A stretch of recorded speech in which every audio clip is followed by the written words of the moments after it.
நீங்கள் ஒரு கடையில் போய் ஆப்பிள் வாங்க போகிறீங்க. அந்த ஆப்பிள் வந்து ஸ்டாலில் அடுக்கி வச்சுக்கிறாங்க. அதில் நீங்கள் வந்து என்ன செய்கிறீங்கன்னா, ஒரு ஆப்பிள் எடுக்கிறீங்க. அந்த ஆப்பிளுடைய விலை வந்து 50 ரூபா இருக்குது. அதே சமயம் இன்னொரு ஆப்பிள் இருக்குது. அந்த ஆப்பிளுடைய விலை வந்து 100 ரூபா போட்டிருக்கு. நீங்கள் திங்க் பண்ணலாம், 50 ரூபா ஆப்பிள் வந்து ரொம்ப சீப்பாக இருக்குது, ரொம்ப அது தானே பெஸ்ட்டுன்னு நினைப்பீங்க. ஆனால் நான் என்ன சொல்கிறேன்னா, அந்த 100 ரூபாங்கிற ஆப்பிள் இருக்குல்ல, அது வந்து ஆர்கானிக்காக, ஏன்னா ஃபார்ம்லேருந்து டைரெக்டாக வந்தது. அதனுடைய இந்த ஆப்பிளுடைய சிறப்புனால ரொம்ப இனிப்பாக இருக்கும். அப்படின்னாக்கா நீங்கள் என்ன செய்வீங்க, இந்த 100 ரூபா ஆப்பிள் ப்ரிஃபர் பண்ணுவீங்க. ஸோ இது தான் பிஇஜி ரேஷியோவுக்கு பின்னால் கேட்கக்கூடிய ஒரு ஸ்டோரி. இந்த பிஇஜி ரேஷியோ தான் ஒரு கம்பெனி வந்து இப்போ இருக்கிற பிஇயில் வந்து உங்களுக்கு பெஸ்ட்டு எது அப்படிங்கிறத சூஸ் பண்ணுறது தான் பிஇஜி ரேஷியோ வருது.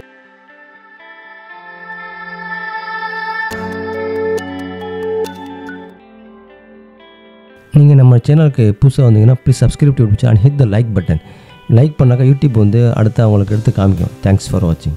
ஓகே, இப்போ நம்ம வந்து பிஇஜி ரேஷியோ போகிறதுக்கு முன்னாடி first price to P ratio நம்ம பார்க்கணும். பி ரேஷியோனா, பி ரேஷியோங்கிறது என்னென்னா, P ratio divided by earning per share, அது இபிஎஸ். அதாவது ஒரு கம்பெனியில் உள்ள ஒரு ஒட்டுமொத்த ஷேர்ஸை எவ்வளோ இருக்குன்னு கணக்கு பண்ணிவிட்டு அதை வந்து இபிஎஸ்ஸால் வகுத்தீங்கன்னா உங்களுக்கு பி ரேஷியோ கிடச்சிரும். பி ரேஷியோ உங்களுக்கு என்ன சொல்லாதுன்னா, எது பெஸ்ட்டுன்னு சொல்லாது. கம்பெனியில் ஒரே இண்டஸ்ட்ரியில் எது பெஸ்ட் சொல்லாது. உதாரணம் ஆப்பிள் செக் பண்ணோம்ல, 2 ஆப்பிள், ஒரு ஆப்பிளோட 50, இன்னொரு ஆப்பிளோட 100, நம்ம வந்து பெஸ்ட்டான ஆப்பிளை செக் பண்ணோம்ல, அதுக்கு தான் வந்து பிஇ ரேஷியோ வரும். பிஇ ரேஷியோ வந்து அதில் பார்க்க முடியாது. பிஇ ரேஷியோ வந்து உங்களுக்கு வந்து என்ன செய்யாதுன்னா, கம்பெனி வந்து எவ்வளோ க்ரோ ஆகுதுன்னு சொல்லாது உங்களுக்கு. ஆனால் பிஇஜி ரேஷியோ உங்களுக்கு சொல்லும். ஸோ அதுதான் உங்களுக்கு வந்து முக்கியமானது. பி ரேஷியோ மட்டும் வச்சுக்கிட்டு நம்ம வந்து இது இன்வெஸ்ட்மெண்ட் நல்ல கம்பெனி சொல்லி நம்ம வந்து முடிவு பண்ண முடியாது. ஓகே, இப்போ பிஇஜி ரேஷியோ என்னென்னு பார்ப்போம். பிஇஜி ரேஷியோங்கிறது என்னென்னா, PE ratio divided by earnings growth rate. PEG ratio below 1ங்கிறது under value, PEG ratio above 1ங்கிறது ஓவர் வேல்யூ, அதாவது எக்ஸ்பென்சிவ்னு அர்த்தம். இப்போ நம்ம ப்ராக்டிகல் ரிசல்ட் பார்ப்போம். கம்பெனி ஏ நான் வச்சுருக்கேன், கம்பெனி பி வச்சுருக்கேன். கம்பெனி ஏ உடைய பி ரேஷியோ வந்து 20 இருக்குது. இவங்க எவ்வளோ க்ரோ ஆகுறாங்கன்னா, இயர்னிங்ஸ் வந்து 30% க்ரோ ஆகுறாங்க இயர்லி.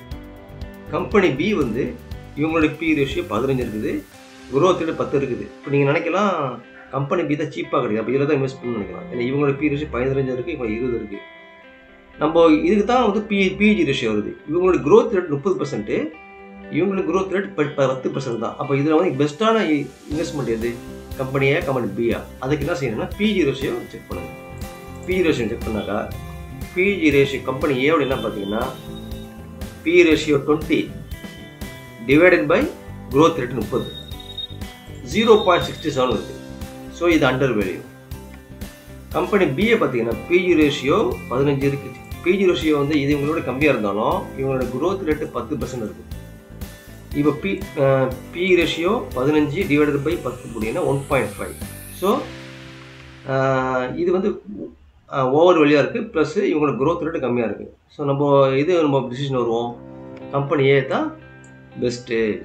நம்ம ஆப்பிள் சூஸ் பண்ண மாதிரி கம்பெனி ஏ தான் இன்வெஸ்ட்மெண்ட்டுக்கு பெஸ்ட்டுன்னு, இதுக்கு தான் நம்ம பிஇ ரேஷியோ செக் பண்ணுறது. ஓகே, இப்போ நம்ம வந்து பிஇ ரேஷியோ வந்து எப்படி செக் பண்ணோம்னா, கம்பெனியோடைய பாஸ்ட் பெர்ஃபார்மன்ஸ் வச்சு செக் பண்ணணும் ஃபியூச்சரை. ஆனால் நம்ம ஃபியூச்சரில் வந்து என்ன யோசிக்கணும்னா, 3 விதமான ரிஸ்க் இருக்குது. ஒன்று எக்கனாமிக் எக்கனாமி டவுனாக இருந்தால் பாதிக்கும். 2வது இண்டஸ்ட்ரி சேஞ்சஸ், இண்டஸ்ட்ரி வந்து எப்படி இருக்குன்னு செக் பண்ணணும். இண்டஸ்ட்ரி வந்து டெட் இண்டஸ்ட்ரினா கம்பெனியோட க்ரோத்தை பாதிக்கும். 3வது என்ன செக் பண்ணோம்னா, கம்பெனியுடைய பாலிசி, கம்பெனியுடைய ப்ரொமோட்டர்ஸ், எங்கே மேனேஜ்மெண்ட்டு, அவங்களுடைய அந்த பெர்ஃபார்மன்ஸும் என்ன பிஇஜி ரேஷியோ அந்த க்ரோத் ரேட்டை பாதிக்கும். இதெல்லாம் நம்ம வந்து கன்சிடர் பண்ணி நம்ம வந்து இன்வெஸ்ட் பண்ணணும். தேங்க்ஸ் ஃபார் வாட்சிங். Please subscribe to YouTube channel.